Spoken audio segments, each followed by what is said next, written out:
बिस्मिल्लाहिर्रहमानिर्रहीम। नाज़रीन अस्सलाम वालेकुम। मैं हूं आपका मेज़बान साबिर शाकिर। आज 14 दिसंबर साल 2020 और दिन है जनाब आज मंडे। आज हम गुफ्तगू करेंगे वही जनाब जो सियासी दंगल चल रहा है, सियासी मैच, और वो है पीडीएम वर्सेस पाकिस्तान तहरीक इंसाफ इमरान खान। एक तरफ इमरान खान है और दूसरी तरफ है जनाब 11 जमातें। और 11 जमातों में सबसे बड़ी जमात है जनाब पाकिस्तान मुस्लिम लीग नवाज, पाकिस्तान पीपल्स पार्टी, उसके बाद जमीयत उलमा इस्लाम, अवामी नेशनल पार्टी, महमूद खान अटकज़ई और बीएनपी मैंगल। ये वो जमातें हैं जिनकी नुमाइंदगी है। फिर आफ्ताब अहमद खान शेरपाव साहब की जमात आ जाती है। तो ये सब जमातों का कल का जो जलसा हुआ उसके बारे में पिछली वीडियो में कुछ चीज़ें बता चुका हूँ, उसको आप सुन लें और उसके साथ फिर अगली वीडियो ये सुनिएगा तो ज़रा आपको मज़ा आएगा, पूरी बात आपको समझ आ जाएगी। सूरत हाल ये है कि पहले 8 दिसंबर का जलसा था जी, उसको कहा गया आज या पार। 8 दिसंबर हो गया, जलसा हो गया, ना आज हुआ ना पार हुआ। उसके बाद मरीम सदर साहब ने कहा कि 13 दिसंबर उस दिन जनाब आज या पार हो जाएगा। 13 दिसंबर भी गुजर गया और लाहौर का मीनार पाकिस्तान, लेकिन ना आज हुआ ना पार हुआ। बल्कि इसमें जो बात इमरान खान कह रहे थे और जो इमरान खान की असेसमेंट थी वज़ीर आज़म इमरान खान की, वो बात सही निकली। और चूंकि इससे पहले हुकूमत में कुछ लोग ऐसे थे और इवन हुक्मरान इत्तेहाद में शामिल एक दो जमातें ऐसी थी जो कह रही थी ना इनसे बातचीत की जाए, इनको इंगेज किया जाए। वज़ीर आज़म इमरान खान जनाब बिल्कुल क्लियर है, कड़क गली मैं आपको बता दूँ कि वो बिल्कुल क्लियर है कि मैंने इनसे बात नहीं करनी। और इसलिए कि मैं इनसे बात कर ही नहीं सकता क्योंकि इनकी वजह से तो मुल्क का ये हाल हुआ है। और मेरी जो 22-24 साल की स्ट्रगल है तो उस पर कॉम्प्रोमाइज़ करूँ तो मैं इनसे बात करूँ। और जब इनकी कोई बात मैंने नहीं मानी तो फिर इनसे बात करने की ज़रूरत क्या है। तो सूरत हाल ये है कि उनकी बात सही निकली, उनका अंदाज़ा सही निकला कि उनका ख्याल था कि लोग नहीं आएंगे। और लोग उन्होंने कहा कि बिल्कुल लोग तंग हैं महंगाई से, लेकिन लोग ये भी समझते हैं कि जो कुछ भी गवर्नमेंट कर रही है इन द लॉन्ग रन उसके अच्छे नतीजे निकलेंगे। ये वज़ीर इमरान खान कह रहे हैं, लिहाजा उनका ख्याल था कि लोग नहीं आएंगे और लोग नहीं आए। अब उसमें आगे फिर नवाज शरीफ साहब की तकरीर। तो इस दौरान हुआ क्या, नवाज शरीफ साहब की तकरीर भी काफ़ी बहुत ढीली ढाली सी थी। ना उन्होंने जनरल बाजवा साहब का नाम लिया और ना ही जनरल फैज साहब का नाम लिया, ना ही किसी और जनरल का नाम लिया। नंबर 1, मरियम सफदर साहिबा ने भी नाम नहीं लिया। इशारों के नाम में बात करते रहे लेकिन नाम नहीं लिया। अलबत्ता एक रिटायर्ड कर्नल का नाम जरूर लिया, रिटायर्ड कर्नल कहा लेकिन नाम नहीं लिया। अब ये खुद एक मजाक है, एक लतीफ़ा है कि उन्होंने कहा कि एक रिटायर्ड कर्नल जो है वो कौमी असम्बली और सेनेट चला रहा है।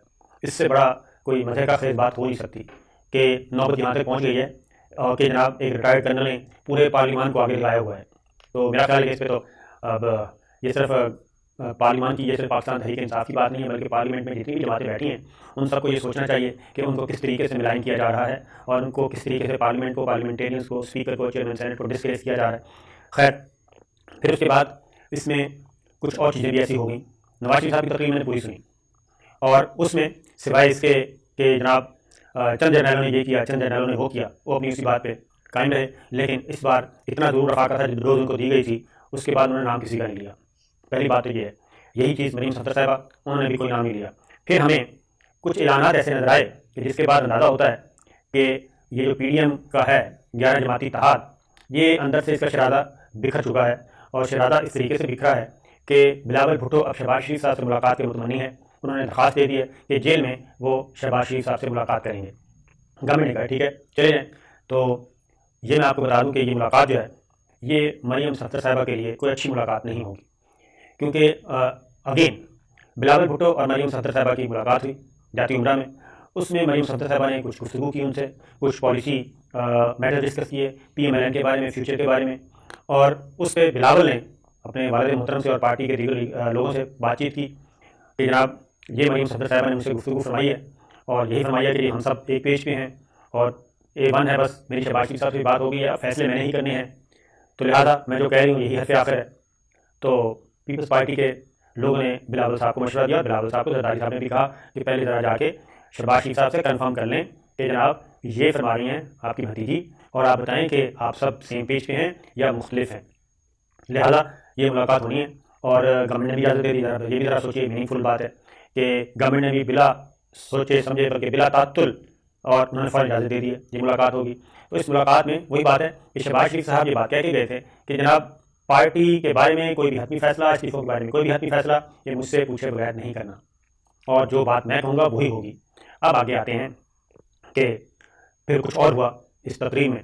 उसमें हुआ कि 13 दिसंबर था आज या पार और इस पर लॉन्ग मार्च का यहाँ तक कहा जा रहा था, ज़रा सुनिए, यहाँ तक कहा गया न सिर्फ मुस्लिम लीग नवाज के कुछ लोगों ने, राना सनाउल्लाह साहब ने, बल्कि उनके लाइक माइंडेड जो दानिश्वर हैं, नाम नहीं लेता मैं, उन्होंने भी कहा और एक से ज़्यादा ने कहा कि जनाब हो सकता है ये उसी दिन निकले, यानी कि 13 दिसंबर को जलसे के फ़ौरन बाद और पिंडी का रुख कर दें और GHQ के सामने आके धरना दे दें। तो ये भी कहा गया। लेकिन मौलाना फजलुर रहमान साहब ने कहा कि जनाब जो इस्तीफे हैं, अब वो इस्तीफों का तो खैर नाम ही नहीं आया। उन्होंने कहा जनवरी के आखिर में या फरवरी के शुरू में हम लॉन्ग मार्च करेंगे और इस्तीफे हमारे उस वक्त 7 होंगे।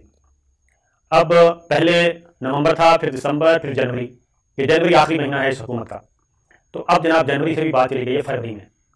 अब मैं आपको थोड़ी सी सिचुएशन समझा देता हूँ, और ये भी इंफॉर्मेशन की बुनियाद पे, और अगर गलत हो तो सर हम जिम्मेदार होंगे इंशाअल्लाह। वो ये है कि इस्तीफ़ों के बारे में पाकिस्तान पीपल्स पार्टी ने 100% इनकार कर दिया है। इस्तीफ़ों के बारे में पाकिस्तान पीपल्स पार्टी ने 100% इनकार कर दिया है। उन्होंने कहा है कि जनाब सेनेट के इलेक्शन तक तो इस बारे में कोई क्वेश्चन किया ही नहीं जा सकता। सेनेट का इलेक्शन होने दें, सेनेट का इलेक्शन हम लड़ेंगे, जो हमारा हिस्सा आएगा हम वसूल करेंगे, और सेनेट में हम अपने बंदे भेजेंगे।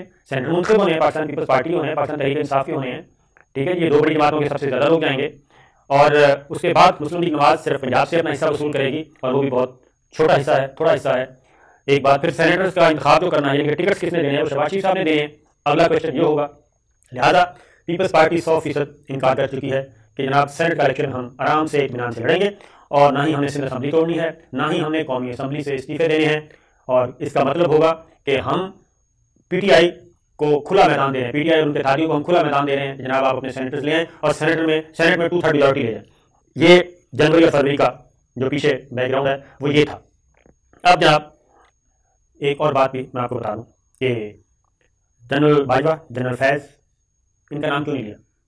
ये जनाब नवाज शरीफ साहब को और मरीम सफदर साहबा को 2 और 2 4 की तरह बिल्कुल क्लियरली एक मैसेज दे दिया गया कि आप अपने पाँव उतनी फैलाएं जितनी आपकी चादर है, और चादर से ज़्यादा पाँव फैलाएंगे तो आपके पाँव फट जाएंगे। तो इसलिए उन्होंने क्लियरली पैगाम दिया है कि कुछ चीज़ों पे कंप्रोमाइज़ नहीं होना। और अगली बात ये कि अब आने वाले दिनों में आप थोड़ा सा देखेंगे कि कोई गवर्नमेंट साइड से एग्रेशन होगी, और गवर्नमेंट अब इम्प्लीमेंट करेगी कि जो इदारों के बारे में, कौमी सलामती के इदारों के बारे में, और जो अहम अथॉरिटीज़ के बारे में, जो आइन कहता है उसके अकॉर्डिंगली डील किया जाएगा, कानून जो कहता है उसके अकॉर्डिंगली डील किया जाएगा। और इस बात को रिलेट कर लें कि जो गद्दारी और बगावत और अनरेस्ट, ये जो मुकदमात हैं दर्ज करने का इख्तियार जो है वो वफाकी काबीना ने तफवीज़ कर दिया है वफाकी सेक्रेटरी दाखिला को और सूबाई हुकूमतों को और होम डिपार्टमेंट्स को। इनको दे दिया है कि जनाब आप जब भी ऐसा कोई आता है तो आप एग्जामिन करें और इनको ट्रायल करें। और आइंदा चंद दिनों में 2 मुकदमे दर्ज हो जाएंगे और ट्रायल भी शुरू हो जाएंगे। ज़ाहिर मुकदमा दर्ज होगा तो ट्रायल भी होगा, ये 2। लिहाजा ज़ाहिर इनको इन्फॉर्मेशन पहुँच जाती है, ये बच्चे तो नहीं हैं, तो एक इनको ये मैसेज दे दिया गया है। ये मैसेज कोई army chief general Qamar Javed Bajwa या DGISI की तरफ से नहीं दिया गया, ये मैसेज दिया गया है फ़ौज पाकिस्तान की तरफ से, ये मैसेज दिया गया है गवर्नमेंट ऑफ पाकिस्तान की तरफ से, रियासत पाकिस्तान की तरफ से कि जनाब अब आप तैयार रहें, ना किसी दानिश्वर को आज़ादी सहाफ़त की चादर में छुपने दिया जाएगा, ना ही किसी पार्लियामेंटेरियन को या किसी सियासी रहनुमा को जमहूरियत और पार्लियामान की बालादस्ती की चादर में छुपने दिया जाएगा।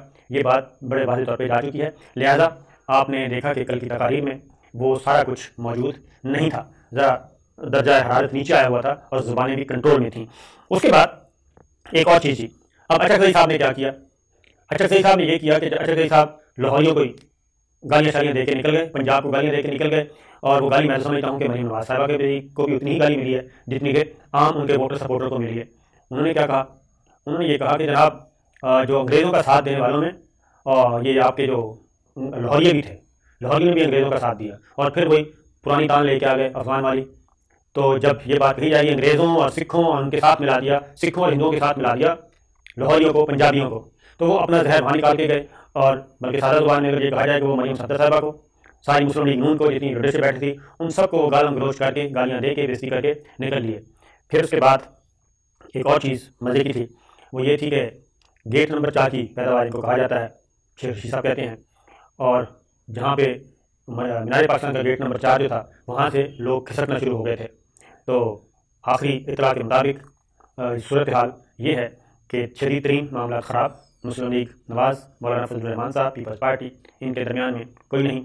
और एक और चीज़ भी बता दूँ कि ये जलसा करने के लिए मरीम सफदर साहिबा ने हर हल्के में हो गई थी, रैलियाँ निकाली थी, पार्टी मीटिंग्स की थी, कॉर्नर मीटिंग्स की थी, खिताब किए थे। 1 हफ्ता तक वो पूरे लाहौर में अपने कारकुनों को मुतहर्रिक करती रही, मोबिलाइज़ करती रही कि जनाब आपने निकलना है, लेकिन वो नहीं निकले। और जाती उम्रा से या सादिक साहब के घर और या सादिक साहब के घर से मीनार पाकिस्तान चंद मिनट में उन्होंने अपना फासला तय किया। और वरना तो अगर लोग होते लाहौर की सड़कों पे तो फिर तो जनाब रैली की शक्ल में आना था, एक नंबर 1।